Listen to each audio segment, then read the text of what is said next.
2008 সালে 12ই জুন দিনটিতে নিহত হয়েছিলেন ইংরেজবাজার পৌরসভার প্রাক্তন ভাইস চেয়ারম্যান বিশ্বনাথ গুহ। তাই সেই থেকে প্রতি বছরই এই দিনটিতে তাঁর মৃত্যুবার্ষিকী পালন করে আসছেন মালদা শহরের সিম্প্যাথেটিক ক্লাবের সদস্যরা, যার ব্যতিক্রম হলো না এবারও। দিনটি উপলক্ষে বুধবার মালদা শহরের দুর্গাবাড়ি মোড় সিম্প্যাথেটিক ক্লাব প্রাঙ্গণে প্রয়াত নেতা বিশ্বনাথ গুহর স্মরণ সভা আয়োজন করা হয়, যাকে কেন্দ্র করে 13 নম্বর ওয়ার্ডের কাউন্সিলর অম্লান ভাদুরী সহ অন্যান্যরা মিলে প্রথমে প্রয়াত বিশ্বনাথ গুহর আবক্ষ মূর্তিতে মাল্যদানের মাধ্যমে শ্রদ্ধাঞ্জলি নিবেদন করে তাঁর স্মৃতিচারণা করেন।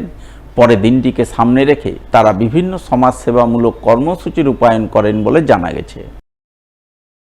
17 বছর আগে 2008 সালে আমাদের বিশিষ্ট সমাজসেবী এবং সংগঠক সিম্প্যাথেটিক ক্লাবের প্রতিষ্ঠাতা প্রাক্তন ভাইস চেয়ারম্যান বিশ্বনাথ গুহ পরলোক গমন করেছিলেন। তার এই দিনকে স্মরণ রেখে প্রতি বছর সিম্প্যাথেটিক ক্লাবের পক্ষ থেকে তার মূর্তিতে মাল্যদান এবং বিভিন্ন সামাজিক অনুষ্ঠান, বাচ্চাদের এবং বড়দের বিভিন্ন সামাজিক অনুষ্ঠান এখানে ক্লাব থেকে করা হয়।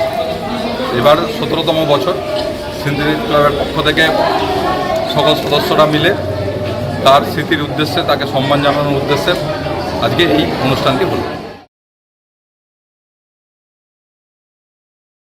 প্রতি বছরের মতো এবারও ফলহারিণী কালী পুজো উপলক্ষে এক বিশাল নরনারায়ণ সেবানুষ্ঠান হয়ে গেল মালদা শহরের বেলতলা এলাকায়।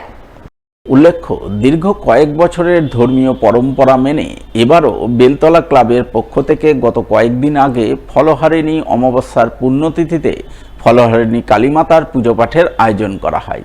সেই পুজো উপলক্ষে মঙ্গলবার নরনারায়ণ সেবার আয়োজন চোখে পড়ে।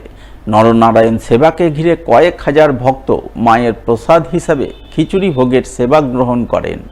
আগত ভক্তদের মধ্যে নিজ হাতে খিচুড়ি ভোগ পরিবেশন করেন চাঁচলের বিধায়ক নিহার রঞ্জন ঘোষ, ইংরেজবাজার পৌরসভার 23 নম্বর ওয়ার্ডের কাউন্সিলর সুজিত সাহা সহ অন্যান্য বিশিষ্টজনেরা। প্রতিবারের ন্যায় এবারও আমাদের বেলতলা কালী মন্দিরের ফলহারিণী কালী পূজার জ্যৈষ্ঠ মাসে অমাবস্যায় ফলহারিণী কালী পূজা হয় এবং প্রতিবারই কালী পূজার পর আমরা এই এলাকার সমস্ত মানুষ, আশেপাশে মালদা শহরের সমস্ত মানুষকে বসিয়ে প্রসাদ খাওয়াই। এবারও তার ব্যতিক্রম হয়নি। মোটামুটি প্রতি বছরই আমাদের 6-7 হাজার লোক খায়, এবারও তার ব্যতিক্রম হবে না। আশা করি প্রতিবারের যেমন বাড়ে এবারও বাড়বে লোক।